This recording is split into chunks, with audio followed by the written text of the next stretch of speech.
বন্ধুরা, আশা করি সবাই অনেক ভালো আছেন। আজকে আমরা এশিয়া মহাদেশের একটি দেশ চীন সম্পর্কে জানব। চীনের সরকারি নাম পিপলস রিপাবলিক অফ চায়না। এটি এশিয়া মহাদেশের পূর্ব অঞ্চলে এবং প্রশান্ত মহাসাগরের পশ্চিম উপকূলে অবস্থিত। এই সুবিশাল দেশটির উত্তরে মঙ্গোলিয়া, উত্তর পূর্বে রাশিয়া ও উত্তর কোরিয়া, পূর্বে চীন সাগর, দক্ষিণ Vietnam, Laos, Myanmar, Bharat, Bhutan, Nepal দক্ষিণ পশ্চিমে, পাকিস্তান পশ্চিমে, আফগানিস্তান, তাজিকিস্তান, কিরগিজস্তান ও কাজাকিস্তান। দেশ স্বাধীনের পূর্বে সাগরের পাশে রয়েছে দক্ষিণ কোরিয়া ও আয়তনের দিক থেকে চীন এশিয়ার সর্ববৃহৎ রাষ্ট্রের আয়তন, মার্কিন জাপান, দক্ষিণ চীন সাগরের উল্টো দিকে আছে ফিলিপাইন, যুক্তরাষ্ট্রের আয়তনের প্রায় সমান।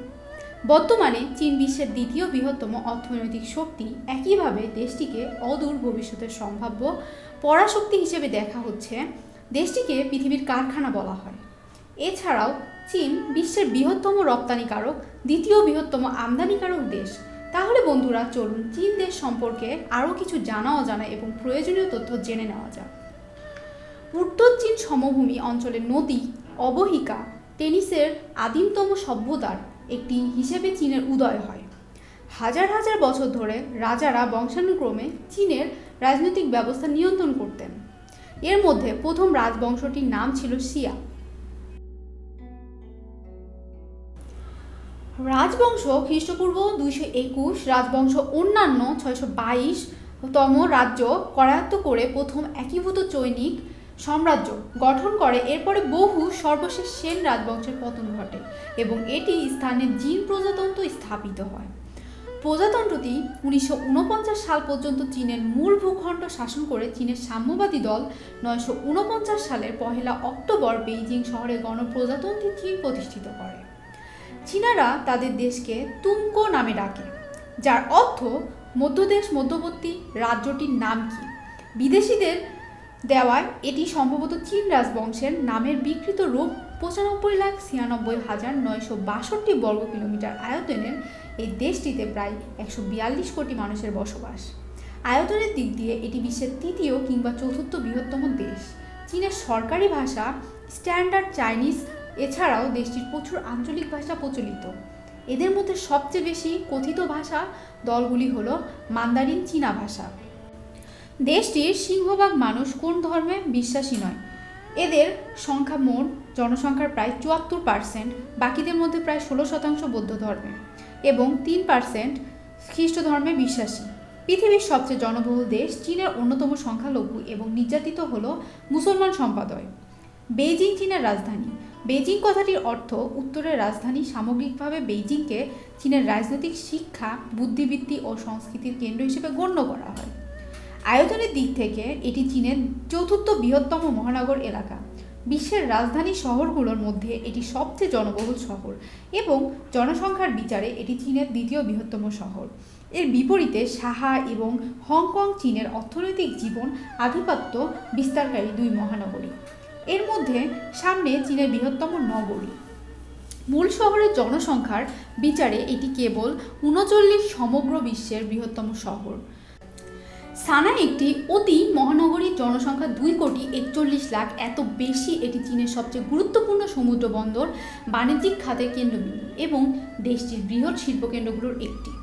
এছাড়াও সামনে একটি বিশ্বমানের শহর। আন্তর্জাতিক বাণিজ্য ও সংস্কৃতি, গণমাধ্যম, পোশাক শৈলী, প্রযুক্তি ও পরিবহন এটি ব্যাপক প্রভাব বিস্তার করে। চীনের রাজনীতি একটি দলীয় সমাজতান্ত্রিক প্রজাতন্ত্র কাঠামো সংগঠিত হয়। গণচীনের বর্তমান সংবিধান 354 সালে প্রথম গৃহীত হয় এবং এতে দেশের শাসন ব্যবস্থা ব্যাখ্যা করা হয়েছে। চীনের কমিউনিস্ট পার্টি দেশটির রাষ্ট্রীয় পর্যায়ে কর্মকাণ্ড পরিচালনা করে। দেশের 7 কোটিরও বেশি লোক কমিউনিস্ট পার্টির সদস্য। শাসনের আওতায় পড়েছে 22টি প্রদেশের, 5টি স্বায়ত্তশাসিত অঞ্চল, 4টি কেন্দ্রশাসিত পৌরসভা এবং 2টি প্রায় স্বায়ত্তশাসিত বিশেষ প্রশাসনিক অঞ্চল। এছাড়াও চীন তাইওয়ান এর ওপর সার্বভৌমত্ব দাবি করে আসছে। চীনের মোট জনসংখ্যার 1/5। এদের মধ্যে 90%-এরও বেশি হলেও তিনি কোন জাতির লোক। এই জাতি বাদে চীনে আরও প্রায় 55টি সংখ্যালঘু জাতির বাসের মধ্যে রয়েছে তিব্বতী, মঙ্গল, উড়ান নিয়ম এবং আরও অনেক ছোট ছোট জাতি। চীন এবং সংস্কৃতি পারমাণবিক অস্ত্রধারী দেশ। এবং বিশ্বের বৃহত্তম সক্রিয় সেনাবাহিনীর অধিকারী। এর প্রতিরক্ষা বাজেট বিশ্বের দ্বিতীয় বৃহত্তম দেশ। তবে দেশটির বর্তমানে বিশ্বের দ্বিতীয় বৃহত্তম সামরিক শক্তি হলেও 1962 সালে চীন ভারত যুদ্ধ ছাড়া অপর কোনো উল্লেখযোগ্য বৃহদাকারে যুদ্ধে জড়িত হননি। চীনের মহাপ্রাচীন মানুষের হাতে তৈরি পৃথিবীর সবচেয়ে বড় স্থাপত্য শত্রুর হাত থেকে দেশটির উত্তর সীমান্ত রক্ষার জন্য পাথর মাটি দিয়ে এটি নির্মাণ করা হয়েছিল। 95 থেকে শুরু হয়ে শেষ হয়েছে লোপানুর নামক স্থানে খ্রিস্টপূর্ব 5ম শতক থেকেই প্রাচীন নির্মাণ শুরু হয়। চীনের পরিবহন ব্যবস্থায় অংশ 80 দশকের থেকে ব্যাপক উন্নয়ন ও পরিবর্তন ঘটেছে।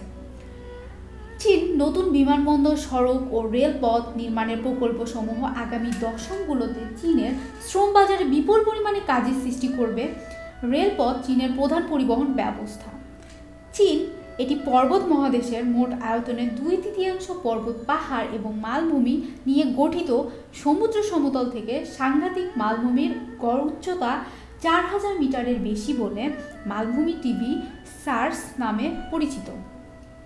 এটি চীনের ভূমিরূপের প্রথম সিঁড়ি গঠন করেছে।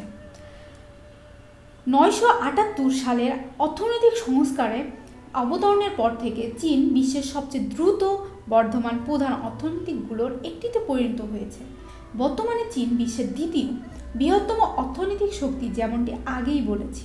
চীনকে পৃথিবীর কারখানা বলা হয়। এর কারণ হচ্ছে পৃথিবীর প্রায় সকল বড় বড় কোম্পানির উৎপাদন কারখানা রয়েছে চীনে। এর প্রধান কারণ দেশের বিপুল পরিমাণ দক্ষ জনশক্তি। চীনের সরকারি মুদ্রা চাইনিজ ইয়েন 11, যা বাংলাদেশের 17 টাকার সমান, এবং 10.23 ভারতীয় রুপি। দেশটির মোট জিডিপি প্রায় 14.21 ট্রিলিয়ন মার্কিন ডলার এবং মাথাপিছু আয়ের প্রায় 10,153 মার্কিন ডলার। ডায়ালিং কোড হচ্ছে 86। তাহলে বন্ধুরা, আজ এ পর্যন্তই। দেখা হচ্ছে পরবর্তীতে নতুন কোনো ভিডিওতে। সে পর্যন্ত সবাই ভালো থাকবেন। আল্লাহ হাফেজ।